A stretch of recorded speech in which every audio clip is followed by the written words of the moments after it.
Hello friends, welcome to Karthi's life style. இன்றைக்கி சோம்பேறி மீன் குழம்பு எப்படி வைக்கலான்னு வாங்க பார்க்கலாம்.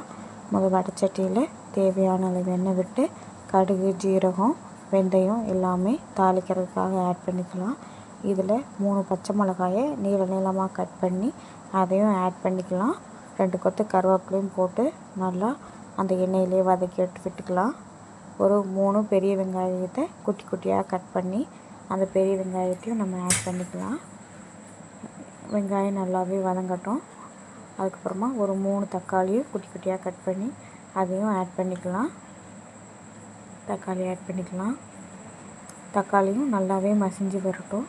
இந்த தக்காளி சீக்கிரமாக மசிஞ்சு வர்றதுக்கு கொஞ்சமாக உப்பு சேர்த்து நல்லா மசிச்சு எடுத்துக்கலாம்.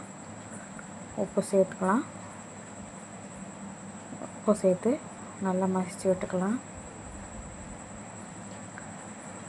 இப்போது மூடி போட்டு கொஞ்சம் வேக வச்சு எடுத்துக்கலாம். கொஞ்சம் சீக்கிரமாகவே வெந்துடும்.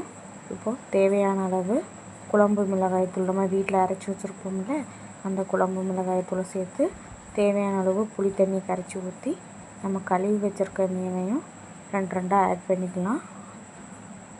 நான் இன்றைக்கி குழம்புக்கு சால மீன் தான் சேர்த்துருக்கேன்.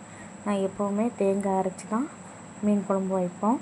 ஆனால் இந்த வாட்டி தேங்காய் இல்லாமல் ட்ரை பண்ணி பார்த்துருக்கேன். சூப்பராகவே இருக்குது. இங்கே பாருங்கள், நானும் சாப்பிட்டு பார்த்தேன். ரொம்ப சூப்பராக இருந்து. நீங்களும் 1 டைம் ட்ரை பண்ணி பாருங்கள். நீங்களும் ட்ரை பண்ணி பார்த்துட்டு எப்படி இருக்குது அப்படின்னு கமெண்ட் பண்ணுங்கள். தேங்க்யூ ஃபார் வாட்சிங்.